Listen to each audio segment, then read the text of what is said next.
As India's economy charts the road to recovery, Bloomberg TV India brought together CFOs from across industry to discuss core issues such as the macroeconomy, interest rates and inflation.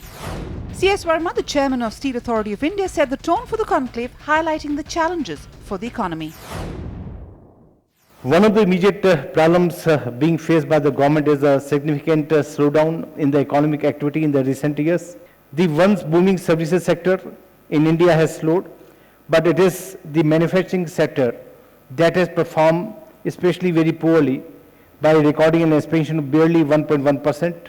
Latest data shows some improvement, but the real sense of the improvement is the mood has set in, the sentiments have improved, but the real set of improvements have yet to come. As the macro numbers improve, all eyes are also on the government and the policies it makes. So, number of initiatives are being taken by the government, but these initiatives have to be expedited. One is the setting up of the high-speed rail corridors. Already 1 billion rupees have been allocated by the government towards this initiative, and there is a proposal to run the bullet trains between Mumbai and Ahmedabad. Then Diamond Quadrilateral network connecting the major metros to the high-speed rails. Again, 9 billion INR allocation has been made by the government. Then dedicated freight corridors. The World Bank has already sanctioned in principle about $100 million towards a dedicated freight corridor, and it is expected that in the year 2014-15 this agreement is going to be signed, and this will envisage 1,000 kilometers of civil construction of the complex towards a dedicated freight corridor. Now, what is that potential which India holds? And I mean, what is that level of optimism we are having that India can really achieve? We are having a young population, we are having a large middle class population, we are having large mineral based resource, and the right policy perspective, right intentions of the government. These are all positive factors for the economies to grow. The potential for India is clearly high and optimism is in the air. As we sat with CFOs of various companies, I began by asking Siddharth Kapoor of the GMR Group whether he was seeing green shoots of change on the ground. After the change in the political climate of the country, I think it has been a very, very resounding success politically. And this mandate which has come to the government has, I think, given a lot of confidence to the consumers, to the business, and to investors. I think, as you rightly said, you're seeing it reflected in the stock market, and stock markets are usually not wrong. You know, typically they always second guess what's going to happen, and they reflect the collective wisdom of so many investors, so many consumers. So I would give a lot of credence to what's happening in terms of these early shoots.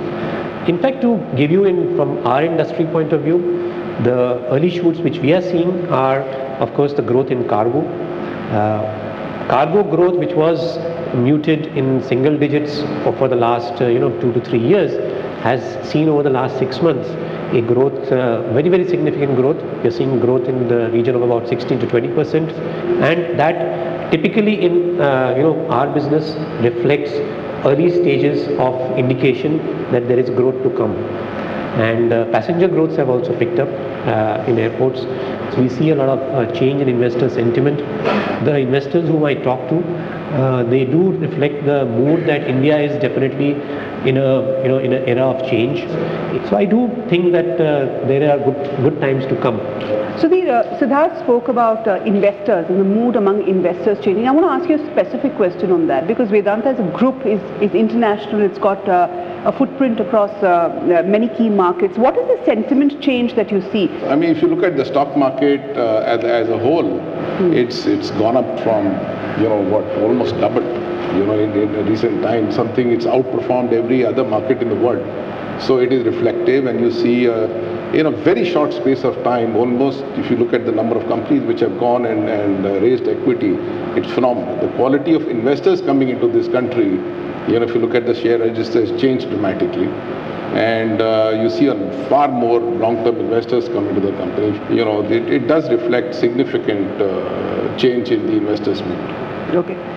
Ms. Jain, you represent an industry which is, very driven by the rural economy. It's been a difficult year. The monsoon has been patchy. Can you give us a fair sense of what's happening on the ground, and what is your own sense of the way the rural economy is doing? See, on the agriculture side, I think we are facing challenges basically. Because I think the food prices are going through a softening route. Monsoon has seen challenges. Therefore, overall demand cycle on the agri-input side has been an issue. But we also represent, let's say, some of the chemical and polymer kind of sectors which are global commodities. Now that's where the manufacturers particularly have started, due to change in sentiments, have started opening up the investment opportunities. They are studying the sectors. Some of the brownfield expansions people have started talking about. The greenfields is still a challenge till you solve all these land issues and environment issues, but the brownfields people have started looking at. Professor Vasiramani, as an academic, my question to you is that in the cycle of ups and downs, where are we? Because we've had one thing about the VUCA world is that the economic cycles are crunched. And if you actually look at it from 2004 to now, we've had various ups and downs. Of course, the downs have been worse than the ups. So my question to you is, where do you see the Indian economy and the macros right now? I'd say that it's very encouraging that we are now at the inception of a growth period. However, I would not be so optimistic as to predict a continuous, uninterrupted growth path. See, there are issues which I think we all have to come to terms with. And the primary issue is this tendency to externalize. Industry wants policy changes from the government, do this, do that, labor reforms, we want lower cost lending, and it goes on. Now, there's a need to introspect, okay, and my own submission is that each of the participants, industry, government, the banking sector, needs to look at where we can do things better. See, for instance, this expectation that the Reserve Bank of India will lower the repo rates so that lending rates can come down, I have to submit that it is unrealistic and unnecessary. If the industry sector will look into itself and see how well we are managing our resources. I recently read about a CFO who's made great progress in his company which deals with adhesives, and his progress has been by way of reducing inventories and receivables. Now, is that something that is exclusive to one company, or is it a common challenge?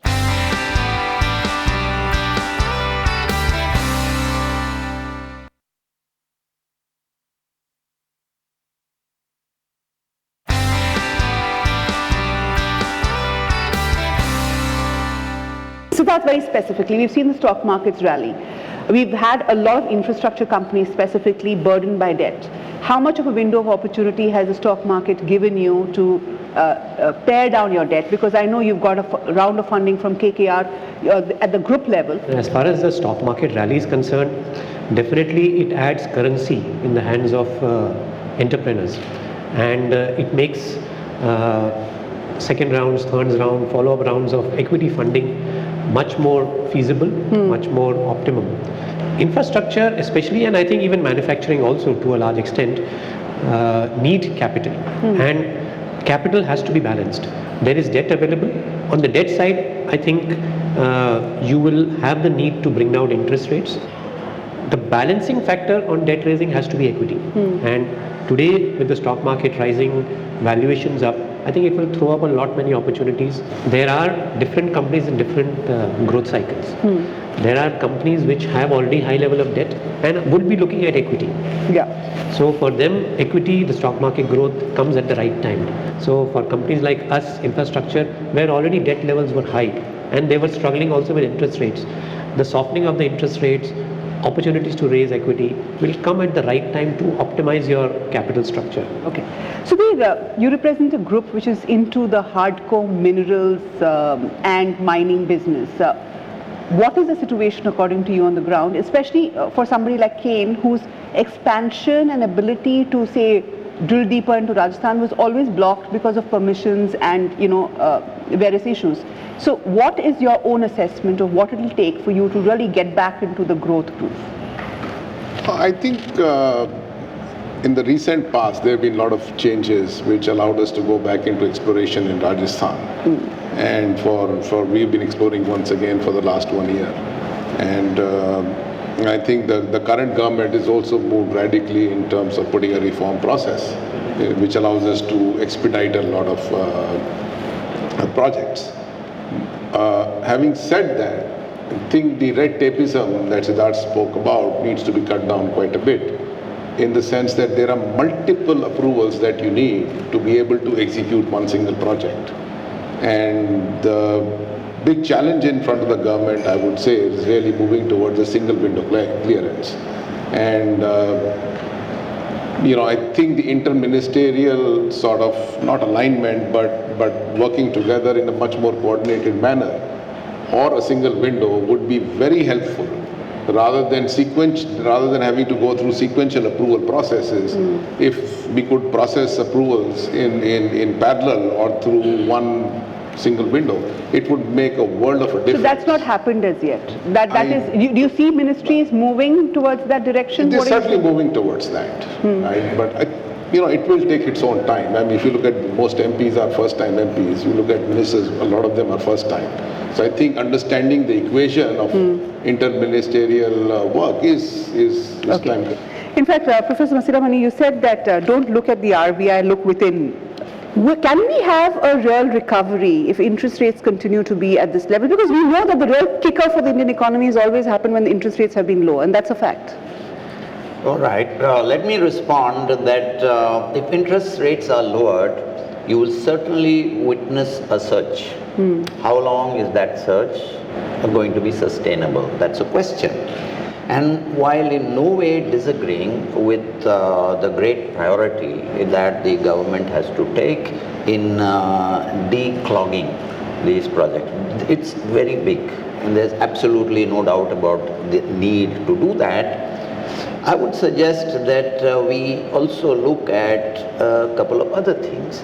Now, when we talk about financial structure, there's just two components, equity or debt. Now, there is a component which is related to them, retained earnings. Now, how is it that a few companies are able to work with low debt, no debt, and yet be able to finance growth? There is a lot to be obtained by looking into this. Now, for example, going back to the locked projects, yes, there is a need to de-lock them, okay. But if we're looking at the power sector, how about the great need to critically look at the state electricity boards? I don't think that whatever is done, as long as the state electricity boards are going to continue the way they are functioning, that we will really have progress. Now let's talk about agriculture and sugar. It's perhaps the most politicized area of the Indian economy, and it is also one area which signifies the wild oscillations in policy which have really hurt the sector. What needs to be done? See, my sense is sugar is a classic example of what is the problem with the policy formulation in this country. See, sugar is identified as an essential commodity by the center. So center looks at the sugar price situation. Cane, which is the raw material for sugar, is also identified important for the farmer. Therefore, government sets a minimum support price at the central level. Now, it also happens to be a commodity where state also has the power to set its own SMP, right? So, for the same raw material, this is the only item in the country where two governments are setting a statutory minimum price. Then compare it with the other agricultural commodities, let's say wheat or paddies, where you set minimum price. Who is under the obligation to buy at that minimum price? It is the government. Whereas in case of sugar, it is the private miller who has to meet that minimum price? So government is only setting a price. So all the bodies governments has set up various committees, all of them have come out with the recommendation, including the last one, which is Rangarajan committee, that there should be a linkage between the cane price and the sugar price, because that determines what the mill can pay to the farmer. But the state governments are not accepting that. And that's the struggle which UP millers now are fighting with the UP government, that you decide cane price, but please factor in the paying capacity in the form of sugar price also. No, I've always wanted to ask you, and I'm going to use this forum to ask you, why are you still in the business of sugar if it is so complicated? So what is it that is compelling DCM Shriram to be in sugar, and what is your own growth plan given this? Because many industries face the inevitability of politics emerging as a big aspect in business. So how are you going to deal with it, and why are you still in the business? See, there are 2-3 parts. One is that I think this sugar situation, if you see from a miller's point of view, has worsened in last 5-7 years only. If you see historically, it hasn't been like that. There was some kind of rationality which was being followed while deciding the cane price. The second thing, fundamentally, if you look at it, it is a good business for an Indian business house, because India has a very competitive position in sugar. Internationally. Plus, it has byproducts which is bagasse and molasses, and if you use it constructively, you can generate good revenue streams. The only negative part is that all three of them are very heavily government controlled and therefore require a rational policy framework. So though at a fundamental level it's a good business, it's just that policy mismatch is making it problematic.